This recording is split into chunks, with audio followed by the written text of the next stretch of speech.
Strings के number क्या होते हैं?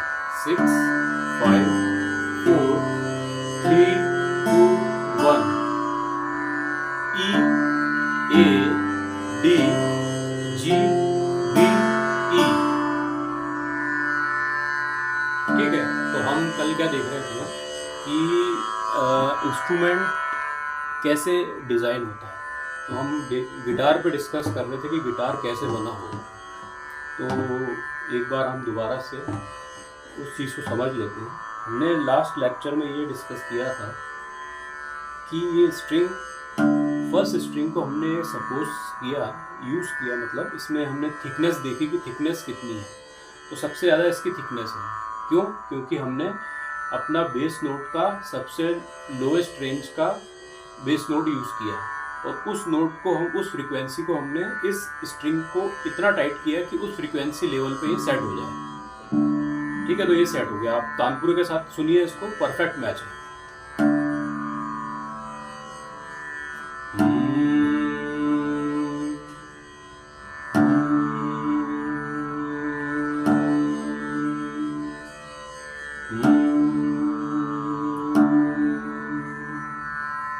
अब देखिए आगे कि हमें कल जो देखा वो है टोटल 7 नोट्स हमें पता चले। तो 7 नोट्स क्या थे? सा, रे, ग, म, प, ध, नी, सा। तो क्या था कि सा और रे का गैप बराबर 1 गैप हमने सपोज किया था। ठीक है, तो सा और रे के बीच में 1 गैप, रे और ग के बीच में 1 गैप, ग और म के बीच में हमने हाफ गैप माना था। ठीक है, एंड म और प के बीच में 1 गैप, प और ध के बीच में 1 गैप, ध और नी के बीच में 1 गैप, एंड नी एंड सा के बीच में हाफ गैप। तो 2 हाफ गैप हैं कहाँ कहाँ पे? म और प के बीच में हाफ, एंड नी एंड सा के बीच में हाफ। बाकी सा रे के बीच में 1, सा से रे के बीच में जो गैप है, जो डिस्टेंस है, वो बराबर है। तो सा से रे के बीच में 1, रे से ग के बीच में 1, ग और म और प के बीच में 1, प एंड ध के बीच में 1, ध एंड नी के बीच में 1। ठीक है, तो 5 1 मिले और 2 हाफ मिले हमें। ठीक है, तो 7 नोट्स हमें जो मिले हैं उनका गैप कॉम्बिनेशन अगर मैं नंबर वाइज बोलूँ तो ये बनता है 1 1 हाफ, 1 1 1 हाफ। तो ये जो स्वर हमें मिले हैं, इन स्वरों को शुद्ध स्वर कहा जाता है। बट क्यों कहा जाता है, इसका कारण क्या है, ये आपको पता होना चाहिए।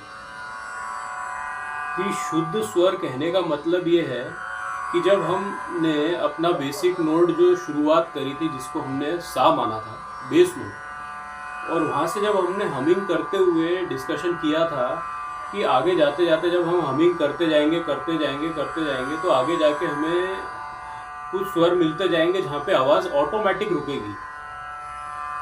तो आगे जाके जब हम स्वर को ढूंढ रहे थे तो हमारी आवाज़ रुक रही थी। तो जब जहाँ जहाँ रुक रही थी हम उन नोट्स को याद करके फिक्स करते जा रहे थे माइंड में, और धीरे धीरे उन स्वरों पे हम फोकस करते जा रहे थे। तो ऐसे करके हमें वो 7 नोट्स मिले थे। तो 7 नोट्स मिलने के बाद क्या हुआ कि उनको हमने लाइन से जोड़ दिया, और जोड़ने के बाद वो एक से दूसरे से तीसरे तक ऐसे जुड़ते हुए चले गए। तो उससे हमें ये, और गाते समय बहुत इजीली हम गा पाए और पहले नोट से आखिरी नोट तक हम पहुंच पाए।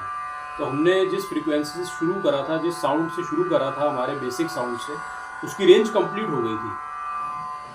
और रेंज कंप्लीट होते वहाँ तक पहुँचते हमें टोटल जितने स्वर मिले थे उनका नाम हमने दे दिया था रे, ग, म, प, ध और नी।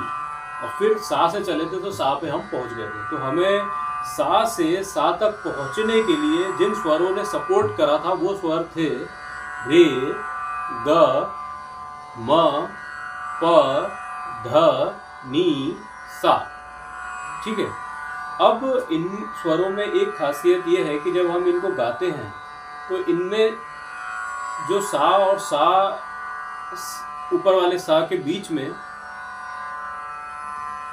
जस्ट बीच में अगर आप फ्रीक्वेंसी ढूंढोगे तो जस्ट वो बीच में नहीं, आपको कोई फ्रीक्वेंसी एग्जैक्टली बीच में नहीं मिलेगी, मगर आपको क्या मिलेगा, जो फील होगा आपको कि आप जब प स्वर पे आएंगे तो आपकी आवाज़ में एक ठहराव वाला फील आएगा आपको। ठीक है।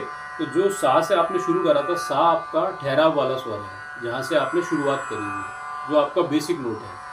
तो बेसिक नोट हमारा रिलैक्स्ड साउंड होता है, जहाँ पे हम ठहरे हुए होते हैं, और वहाँ से हम शुरुआत करते हैं संगीत की। तो जब हमने धीरे धीरे धीरे फ्रीक्वेंसी बढ़ाई तो प वाले फ्रीक्वेंसी पे पहुँचने के बाद आवाज़ रिलैक्स हो जाती है, गला रिलैक्स हो जाता है। तो वहाँ जाके आपको ऐसा लगेगा फ्रीक्वेंसी पे पहुँचने के बाद कि इस फ्रीक्वेंसी में ठहराव है, तो मतलब आपकी आवाज़ वहाँ ठहर रही है, ये कहने का मतलब है। तो प पे आवाज़ रुकेगी और फिर आगे जब आप जाओगे ध पे, नी पे नहीं रुकेगी और सा पे जाके रुकेगी। बट ध और नी आपको सपोर्ट करते हैं प से ध तक, प से सा तक पहुँचने के लिए। और सेम वही सा से प तक पहुँचने के लिए आपको जो स्वर सपोर्ट करते हैं वो है रे, ग एंड म। तो रे, ग, म, सा और प के बीच में 3 फ्रीक्वेंसीज हैं, और प और सा के बीच में 2 फ्रीक्वेंसीज मिलती है, ध एंड नी।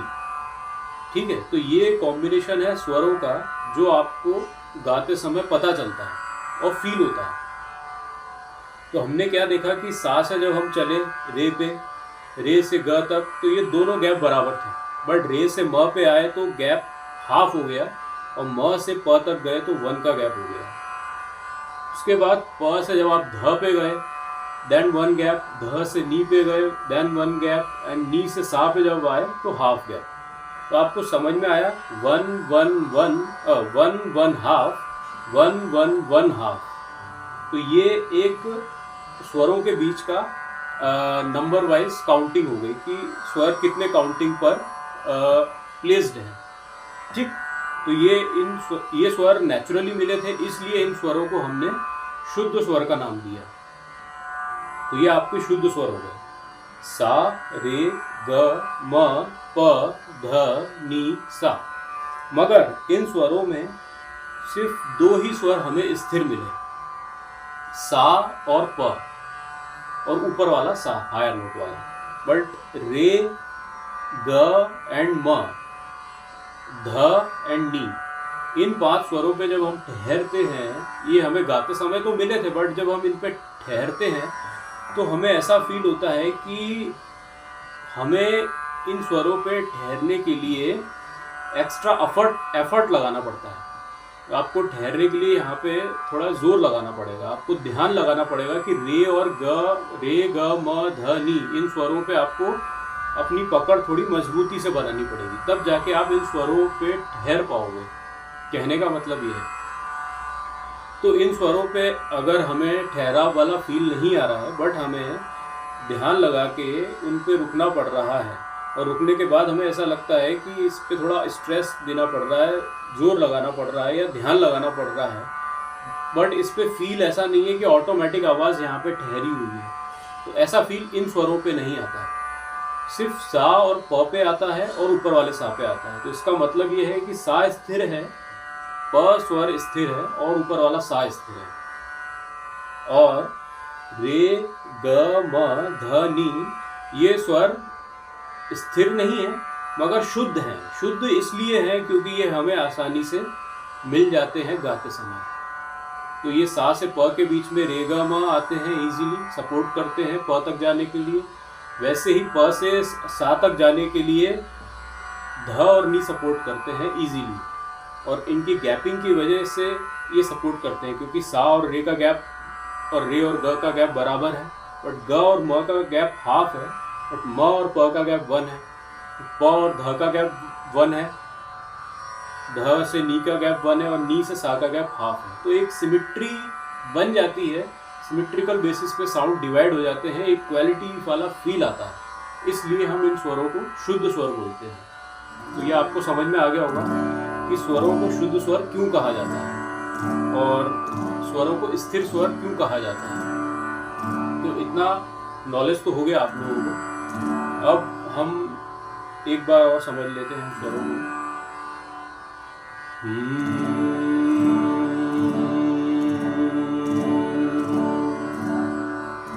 सा रे ग मा पा ध नि सा सा नि ध प म ग रे सा।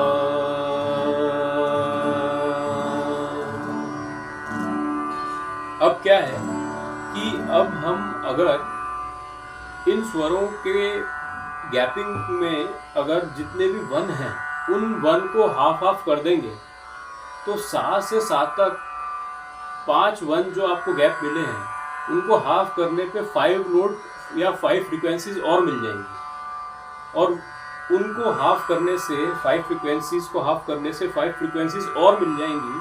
तो इसका मतलब क्या हो जाएगा कि ऑलरेडी आपके पास 7 नोट्स थे, अब उनमें 5 फ्रीक्वेंसीज और ऐड हो गई जो हाफ हाफ में मिली हैं 1-1 के गैप में। तो वो फ्रीक्वेंसीज जुड़ने के बाद टोटल 12 नोट्स हो जाते हैं, मतलब 12 फ्रीक्वेंसीज हो जाएगी, 12 फ्रीक्वेंसीज। जैसे कि कह लो अगर एक मतलब हम अपना नेचुरली बेसिस पे अगर कंपेयर करें तो 7 नोट्स को हम बोल सकते हैं एक वीक, 1 वीक में 7 नोट्स होते हैं या 7 दिन होते हैं, तो वो 7 नोट्स के हिसाब से मान लीजिए। और जो 12 स्वर हैं उनको एक 1 ईयर में 12 मंथ्स होते हैं, एक साल में 12 मंथ होते हैं, तो 12 महीने मान लो। और बहुत सी चीज़ें हैं जैसे कि 12 आवर्स की वॉच हमने बनाई है, 12 घंटे 12 घंटे 12 घंटे दिन 12 घंटे रात के, ऐसे करके हमने पूरा एक टाइम का सर्कल भी समझ सकते हैं 24 आवर्स का। चलिए वो बात तो एक अलग है, बाकी स्वरों को समझते हैं। स्वर मेन क्या है, स्वरों को समझना जरूरी है। तो आपको अभी टोटल जो 1 गैप वाले थे उनको हाफ करने पे उनके बीच में फ्रीक्वेंसीज और मिल गई, तो टोटल फ्रीक्वेंसीज हमारे पास हो गई 12। अब वो 12 फ्रीक्वेंसीज क्या है देखिए, जैसे कि इस गिटार में ही मैं आपको बता देता हूँ। देखिए हमने इसको माना था अपना लोवेस्ट सा, तो ये लोवेस्ट सा हो गया हमारा सा। फिर हमें मिला था रे, ग म प ध नी सा, सा नी ध प म ग रे सा, सा रे ग म प ध नि सा,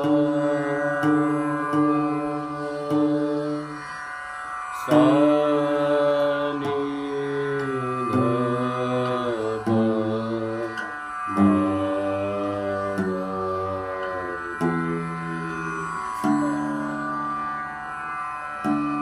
सा।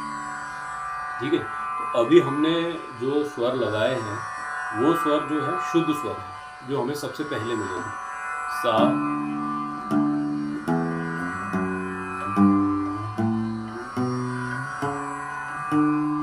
मतलब बहुत ही सुनने में क्लियर है क्योंकि गैपिंग इनकी एक इक्वलिटी बेसिस पर है, बराबर बराबर भाग पे ये डिवाइडेड है, तो सुनने में क्लियर सुनाई देते हैं। एक स्वर दूसरे से अलग सुनाई देता है और क्लियर सुनाई देता है। आप ध्यान से सुनिए एक बार।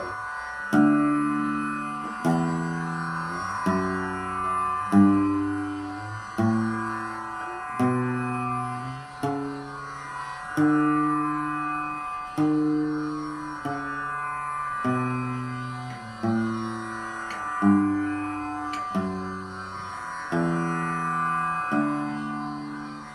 आपको स्वर ज्ञान हो गया होगा कि क्या होता है स्वर ज्ञान। अब हमने क्या बोला कि सा और रे के बीच में 1 गैप है, तो उसको हाफ करेंगे या उसके बीच में एक फ्रीक्वेंसी मिलेगी तो जस्ट हाफ में हो गई। तो सा और रे के बीच में जो फ्रीक्वेंसी मिली उसको हमने यहाँ सेट कर दिया गिटार पे, ठीक है। अभी उसका हमने नाम नहीं दिया है, हम नाम बाद में देंगे और नाम देने का कारण समझेंगे कि किस तरीके से नाम दिया जाता है, ठीक है। तो अभी हम ये देखेंगे कि जो फ्रीक्वेंसीज हमें मिली हैं बस उन पे हम फोकस करेंगे। तो देखिए सा, रे, शुद्ध।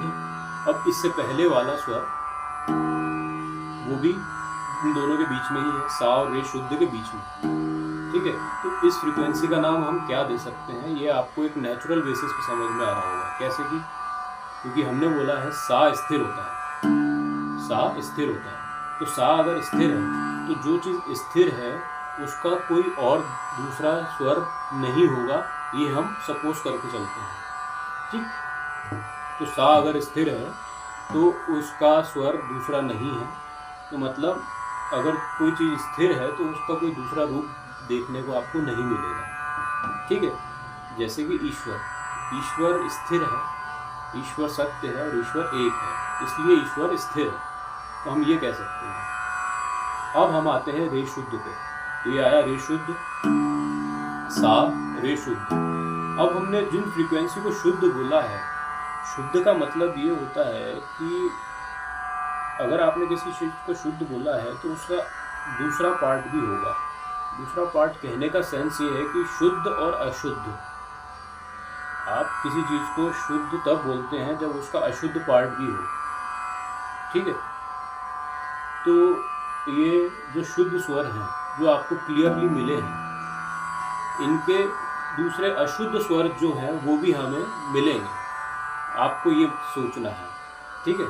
तो उनके अशुद्ध स्वर हम कह सकते हैं या उनके दूसरे रूप, क्योंकि हमने जिनको स्थिर नहीं बोला है उन स्वरों के एक एक स्वर और होगा, मतलब उन स्वरों का दूसरा स्वर और होगा, ये हम मान सकते हैं। क्योंकि जिनको हमने शुद्ध बोला है, जिनको स्थिर नहीं बोला है, ये कह सकते हैं, ठीक है।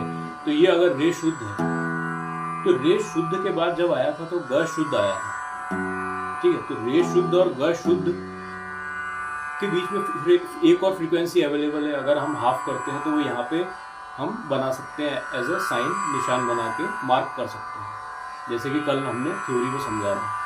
तो अभी आए हम सा, रे शुद्ध, ग शुद्ध। अब रे, सा और रे शुद्ध और ग शुद्ध के बीच में एक फ्रीक्वेंसी और है जो हमें मिली थी, हमने अभी जैसे हमने डिस्कस किया, हाफ हाफ करने के बाद 5 फ्रीक्वेंसीज और मिली।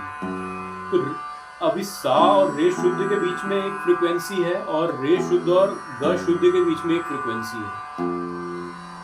तो इनका नाम हम क्या दे रहे हैं, ध्यान से सोचिए और समझिए।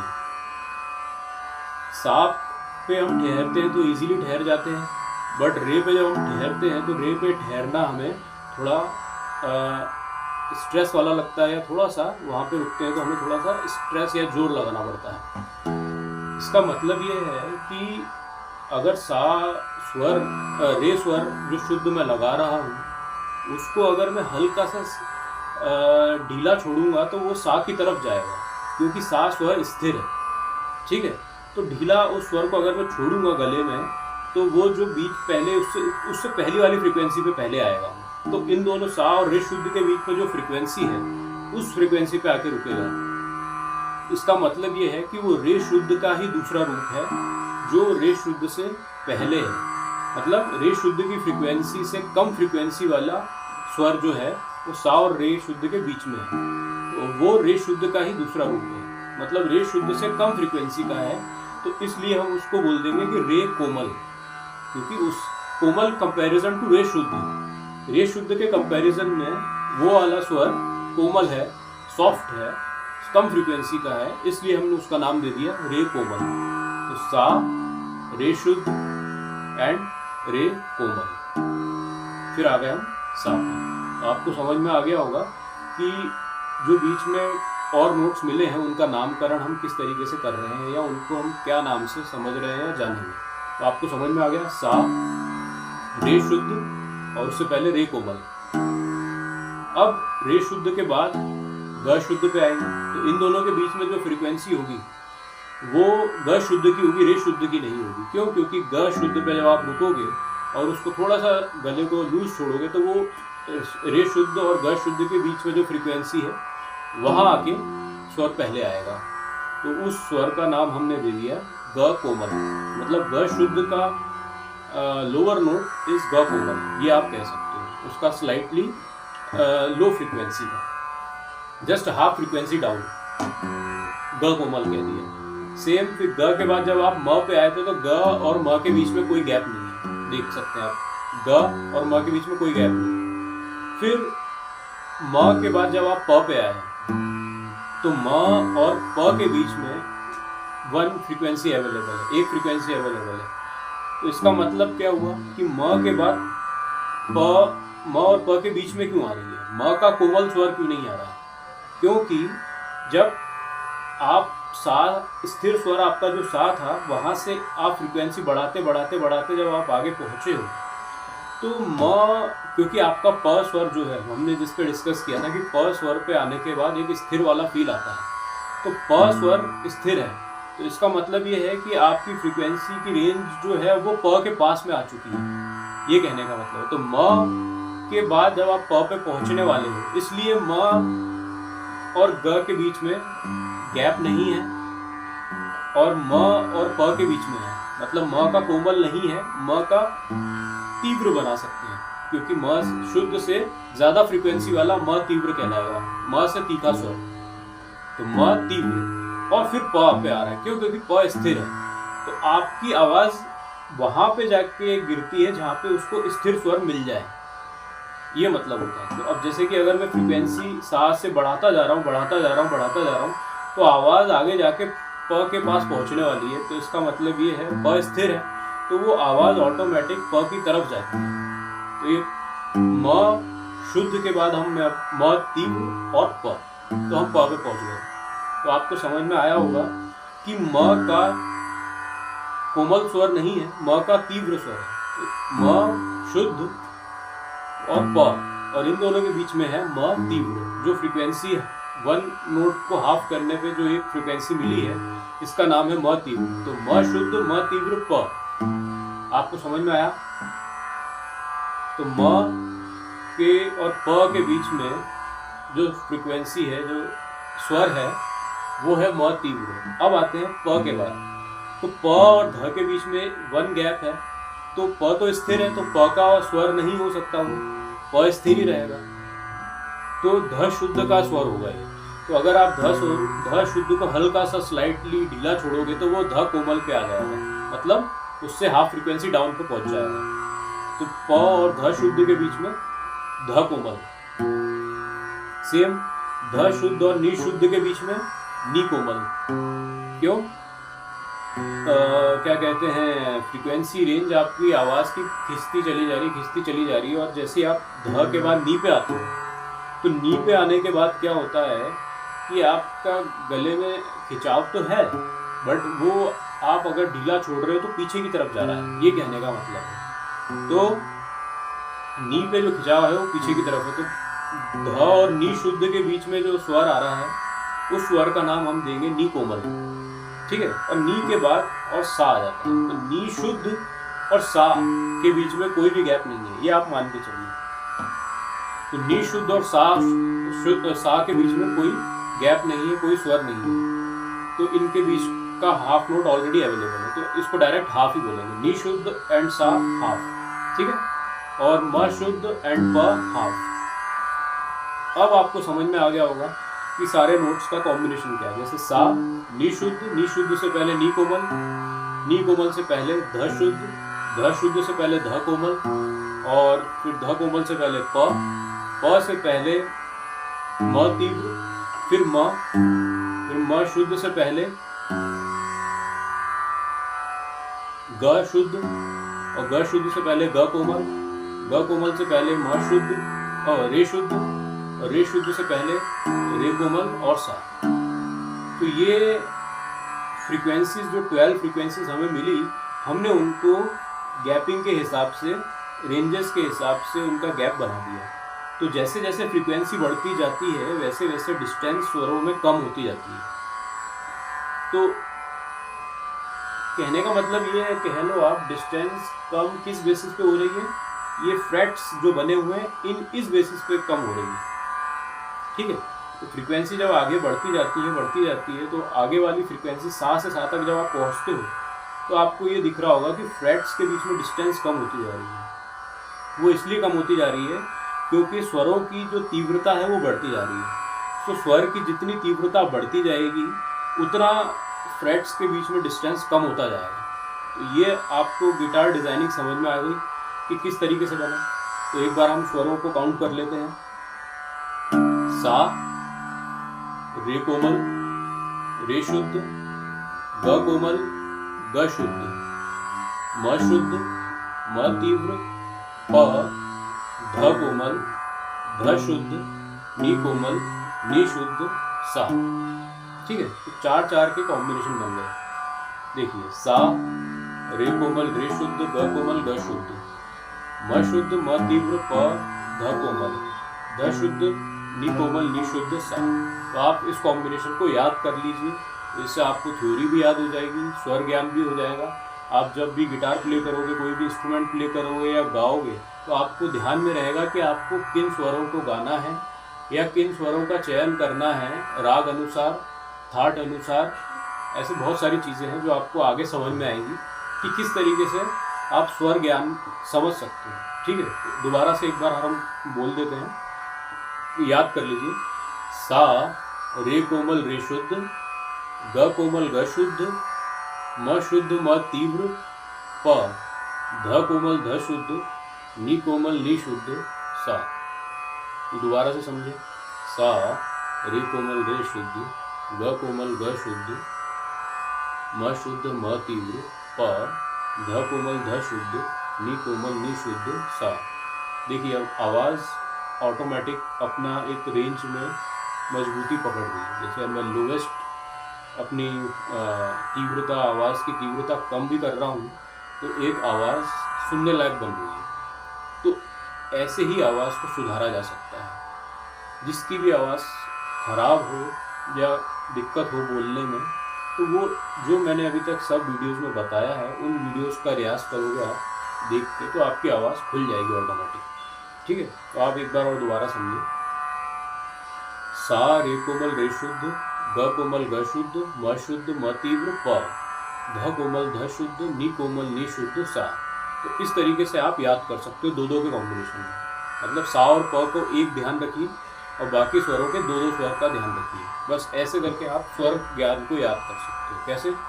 सा, रे कोमल, रे शुद्ध, ग कोमल, ग शुद्ध, म शुद्ध, म तीव्र, प, ध कोमल, ध शुद्ध, नी कोमल, नी शुद्ध, सा। ओके, तो आपको गिटार डिजाइनिंग समझ में आ गई और आपको अभी सिर्फ इतना समझ में आ गया होगा कि फर्स्ट स्ट्रिंग पे हमने पूरे 12 नोट्स ढूंढ लिए, 7 नोट्स और बाकी के 5 नोट्स। ठीक है, तो आप कह सकते हो सारे ग प ध नि सा शुद्ध स्वर 7 नोट्स और इनके कोमल स्वर हैं रे, ग, म, ध, नी।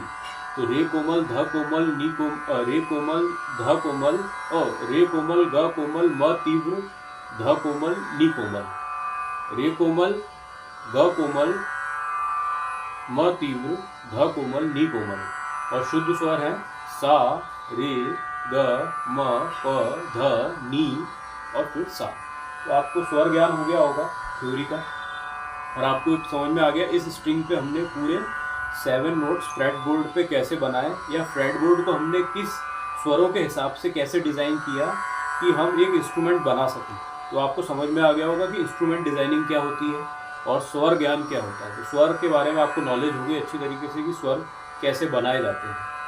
ठीक, तो आपको ये क्लियर हो गया कि एक स्ट्रिंग पे हमने सारे स्वर बना लिए। अब बाकी स्ट्रिंग्स को किस तरीके से बनाया जाए ये हम नेक्स्ट लेक्चर में देखेंगे। ठीक, okay, thank you so much.